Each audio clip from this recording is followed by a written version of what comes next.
sprawling, windowless concrete structure just going up. Yeah. You probably know the building.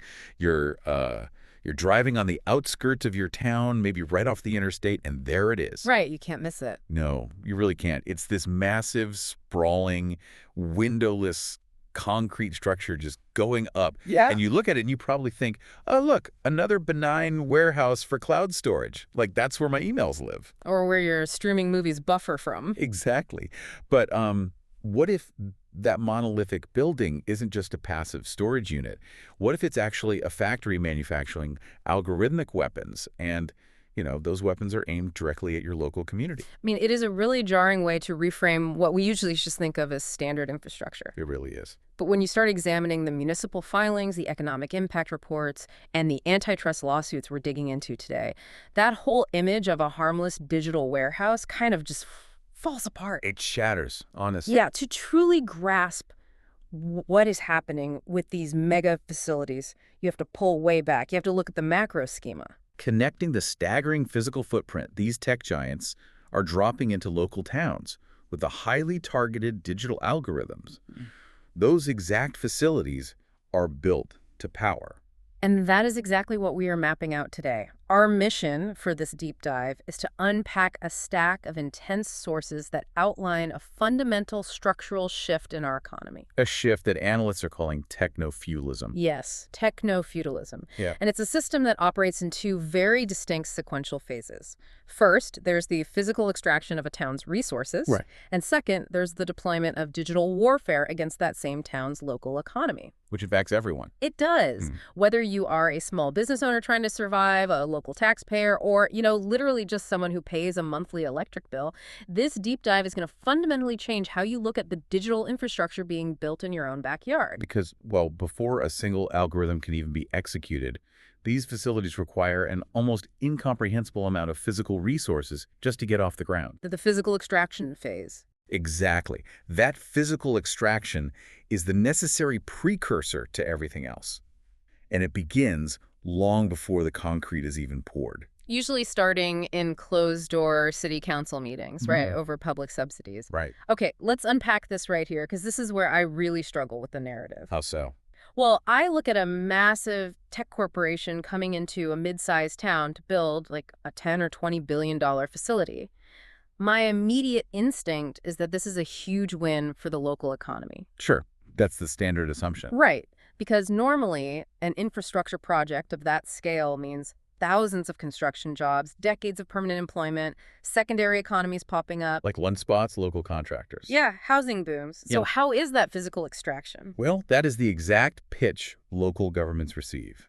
The tech giants will actively pit municipalities against one another, you know, dangling the promise of a localized economic boom. Just to secure those massive tax breaks. Exactly. Because they aren't traditional factories. Right. These aren't auto plants. They are highly automated server farms.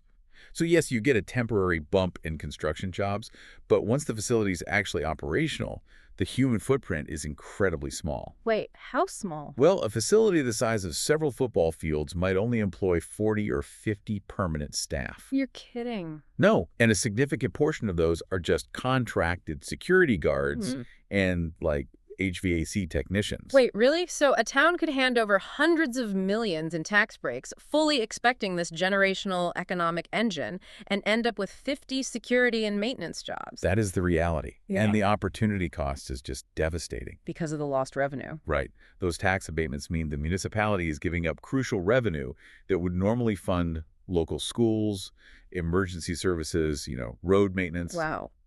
The host community is essentially hauling out its own civic infrastructure to subsidize one of the most profitable corporations on Earth. Which brings us to the example in the sources from New Mexico, right? Doña Ana County. Yes, Doña Ana County.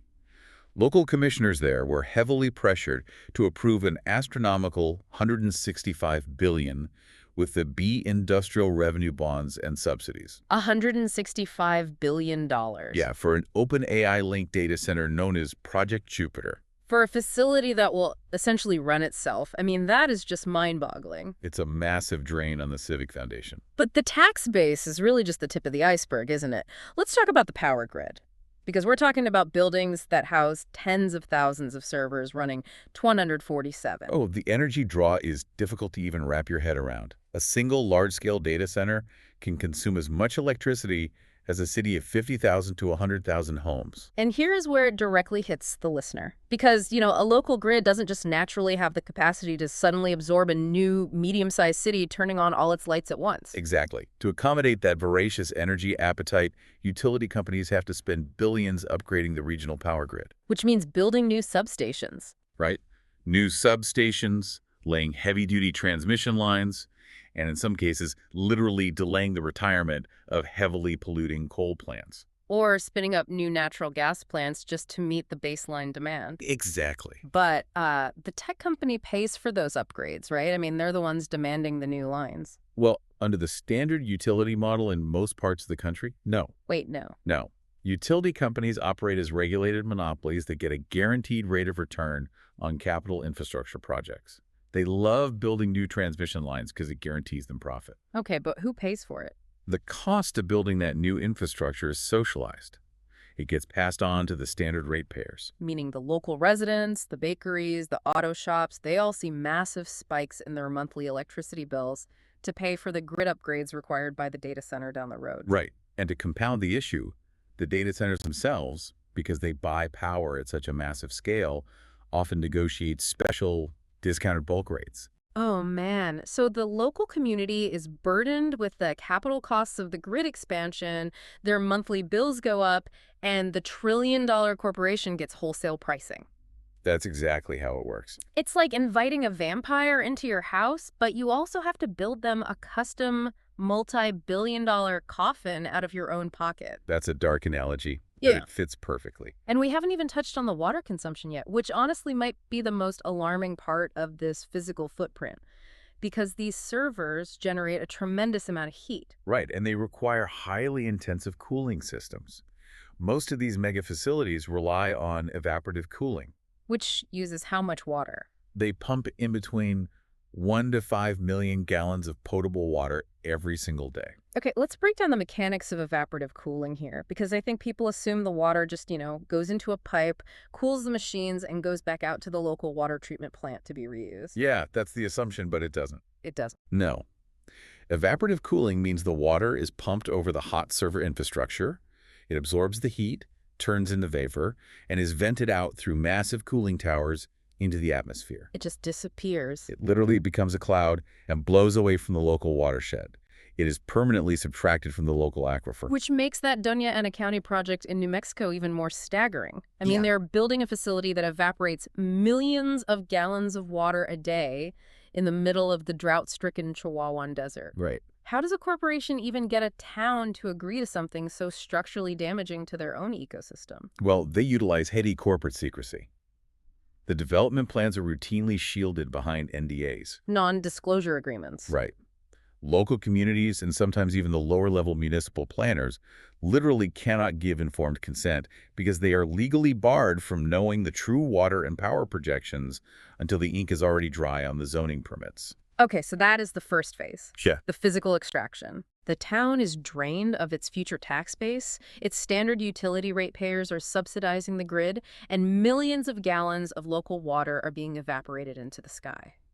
That sets the stage. It does. But here is the brutal, almost painful irony of this entire system. Once the local community has subsidized this massive facility, what happens when the servers finally turn on? Well, then we shift into the second phase, digital warfare. Digital warfare. Yes, all that massive publicly subsidized compute power humming inside that windowless building is then aimed outward, directly at the local businesses that actually sustain the host town. This is where we have to fundamentally shift how we think about tech monopolies. Definitely. Because we tend to view e-commerce as just, a hyper-efficient version of free market competition. But the economic analyses we are looking at describe active, aggressive, algorithmic sabotage. Active sabotage is the right word. Let's look at the mechanics of algorithmic price starvation. Okay, how does that work? This is a highly calculated siege tactic. The servers inside the data center are programmed to constantly scrape the online storefronts and pricing data of independent shops in the surrounding region. So they're watching the locals. Constantly. Let's say you own a local hardware store. The corporate AI monitors your inventory in real time. It automatically drops the e-commerce corporate price for identical goods to just pennies below your price. But wait, they're taking a loss on those items to do that, aren't they? Yes, but it's an asymmetric war. The megacorporation can easily absorb a localized temporary loss on power drills in one specific zip code. Right, because they have billions. Exactly. Their algorithmic goal in that moment isn't to make a profit on the drill. It is to deliberately starve your independent hardware store of cash flow until you declare bankruptcy. And then they just scoop up the customers. Once you're removed from the board, they own the local market entirely. But the sabotage goes so much deeper than just aggressive undercutting, right? I mean, the municipal complaints detail tactics that sound like actual cyber warfare being waged against Main Street. Oh, absolutely. We're talking about sophisticated AI voice bots being deployed to flood the phone lines of local independent shops. Yeah, imagine being a local plumber or an electrician. Your entire livelihood depends on answering emergency calls. Of course. The corporate data center deploys a botnet that relentlessly dials your business number, tying up your lines with dead air or AI-generated nonsense. Which effectively blocks real paying customers from getting through. Exactly.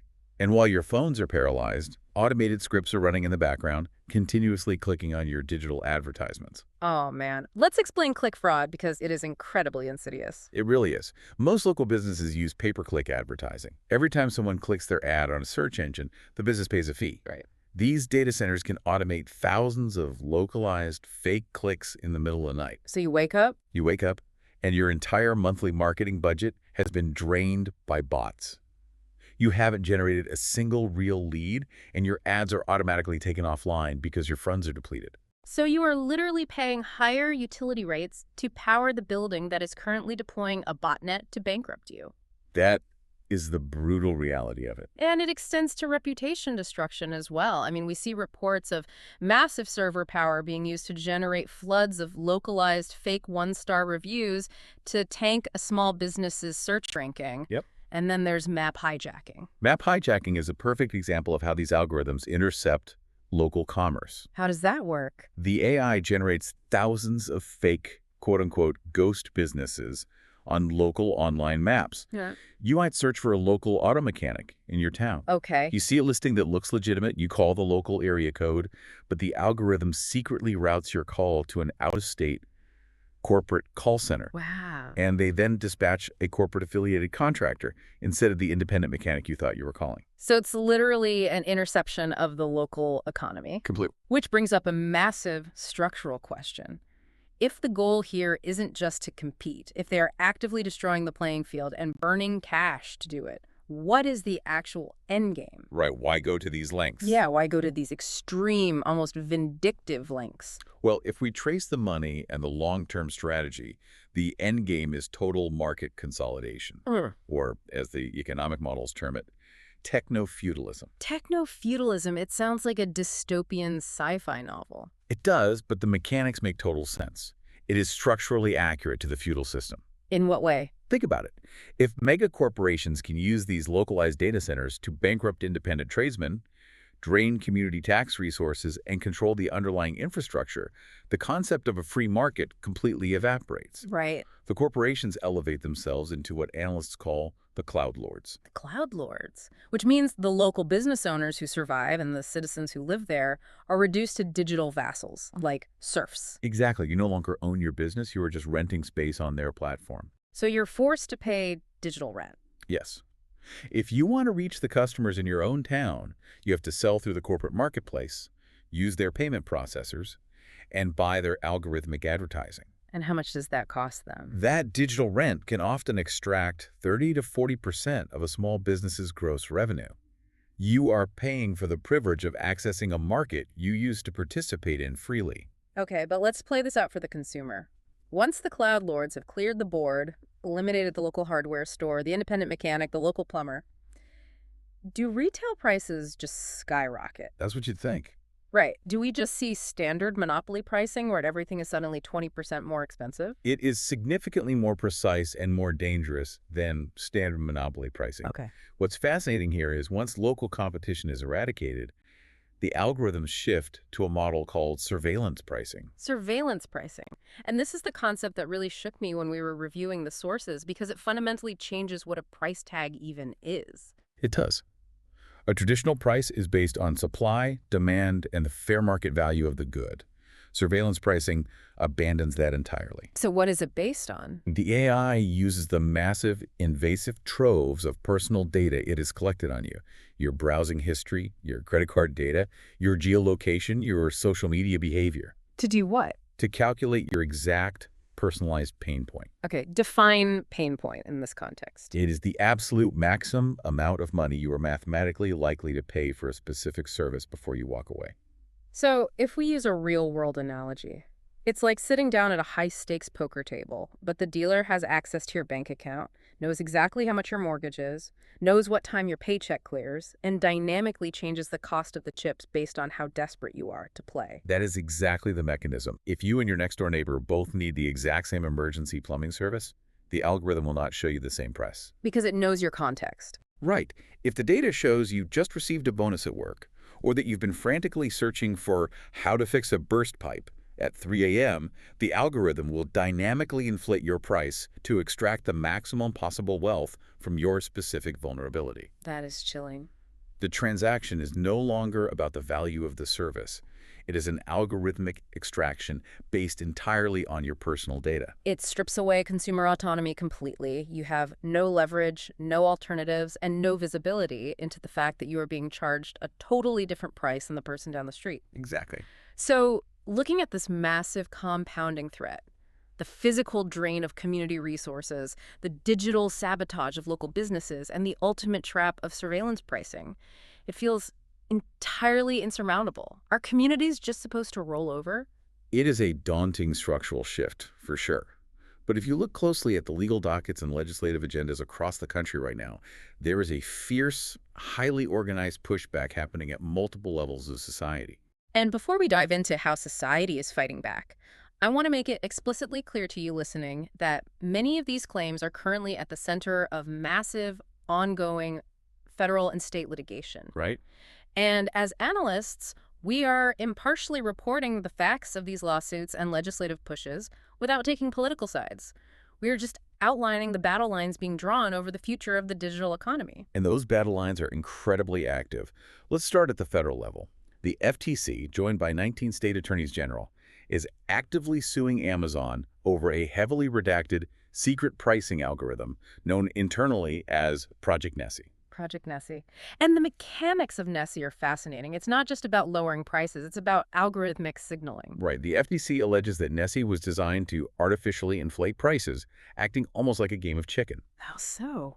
The algorithm would spike the price of an item and wait to see if competitors like Target or Walmart's algorithms would match the higher price. And if they matched it? The price stayed high, essentially creating an algorithmic cartel that fixed prices without any human executives ever needing to meet in a smoky back room. Wow. And the FTC is heavily investigating this, along with the broader implementation of surveillance pricing. The Department of Justice is also securing landmark antitrust wins against Google regarding digital advertising monopolies, right? They are. They are actively pushing to force government review of future AI investments to stop these few corporations from hoarding the global supply of computing resources. But the pushback isn't just federal. State legislatures are finally waking up to the physical extraction phase we talked about earlier. Virginia is a key battleground here. Lawmakers have introduced SB 1234, which is a direct response to the utility crisis. The grid upgrades. Exactly. The bill is specifically designed to ring-fence infrastructure costs, legally prohibiting utility monopolies from passing the grid upgrade costs for data centers onto standard residential ratepayers. And they also introduced HB 2578, which goes after the tax abatements. Right. It aims to strip these data centers of their massive tax exemptions unless they can prove they are purchasing actual clean energy and meeting strict energy efficiency metrics. And California and Oregon are drafting similar legislation to shield their residents. But honestly, the regulatory moves pale in comparison to the grassroots movements. Oh, so definitely. Everyday citizens are realizing what these buildings actually are. Right, because transparency is proving to be the most effective weapon against the corporate NDA strategy. It is. Look at West Virginia. A local coalition called Tucker United formed specifically to fight a proposed massive fossil fuel data center. And they aren't just holding signs. No, they aren't just protesting. They're using complex legal appeals to force developers to unredact their emissions calculations and resource projections. And we are seeing that forced transparency work on an international scale, too. In Uruguay, a grassroots environmental coalition actually sued the government to release the highly guarded environmental projections for a proposed Google data center. And what happened when they won? Well, when the courts forced those documents into the public eye, they revealed the true mechanism of the facility. It was slated to use 2 million gallons of public drinking water every single day for evaporative cooling. 2 million gallons a day. Yeah, and once the local public saw the actual math, the backlash was immediate and intense. The public protests were so severe that Google was forced to completely reevaluate the project, drastically shrinking its footprint and entirely abandoning its water cooling plans. That is a massive win for transparency. And back in the States, that $165 billion project in Doñana County, Right. local residents and environmental law centers aren't just letting it happen. They filed a major lawsuit challenging the zoning approval, arguing that local commissioners unlawfully rubber-stamped the deal in secret, while willfully ignoring the devastating, irreversible impact on the local water table. It is a fight over physical resources, but at its core, it is a fight over autonomy. Here's where it gets really interesting, though. That fight over autonomy extends into the workplace. This was the detail that really brought the whole picture together for me. The labor unions. Yes, it's not just environmental groups and utility ratepayers pushing back. Labor unions are now entering the chat. Organizations are fiercely negotiating for model neutrality clauses in their contracts. Model neutrality is a crucial concept for the future of work. Yeah. Let's say you are a freelance coder, an architect, or a graphic designer. Okay. Mega corporations want to lock you into using their specific proprietary AI models. If they do that, they don't just own your tools, they own your workflow. They capture all the data you generate. Exactly. And they make it impossible for you to take your business to a competitor without losing your entire digital infrastructure. So the unions are fighting for algorithmic sovereignty. They are demanding that workers have the right to choose which AI models they use, ensuring they don't become digitally indentured to a single cloud lord. And tech workers themselves are organizing massive walkouts to protest secret arbitration algorithms, demanding the right to have their disputes heard in public courts, not decided by a black box corporate AI. It's all connected. The underlying through line in all of this, whether it's the FTC hunting down Project Nessie, Tucker United demanding unredacted emissions data, or labor unions fighting for model neutrality, is a fundamental rejection of the Techno-Feudalism framework. It is a collective demand to not be treated as a vassal in your own town. So let's step back and look at the entire map we've unrolled today. We started with what appears to be a passive, boring, windowless warehouse going up on the interstate. Right. But when you look at the economics, the resource drain, and the algorithmic deployments, these mega facilities function as the forward operating bases for an asymmetrical economic war. A war that relies entirely on a two-phase strategy. It requires phase one, the physical extraction of a community's tax base, their water supply, and their power grid capacity. Socializing the massive costs onto the local residents. Exactly. And it requires phase two, utilizing that publicly subsidized computing power to launch digital sabotage against Main Street. Utilizing algorithmic price starvation, localized botnets, and map hijacking to bleed out independent competition and establish a total market monopoly. And recognizing those mechanisms. Understanding the how and the why behind that concrete building is really the only way to maintain your autonomy as a consumer and a citizen. In an era where information overload is a feature, not a bug, your ability to see the macro schema is your best defense. Once you see the true cost of the infrastructure, the illusion of the benign cloud just disappears. It really does. Which brings us back to surveillance pricing. We discussed how these algorithms use our digital footprints to calculate our exact financial vulnerabilities. They map our breaking points to extract the maximum possible profit from us. And that leaves me with one final, lingering thought from today's deep dive. If these systems are already sophisticated enough to precisely map the financial pain points of our daily lives, what happens when the cloud lords decide to aim that exact same predictive power at our civic and political choices? Until next time, keep your eyes open and stay curious.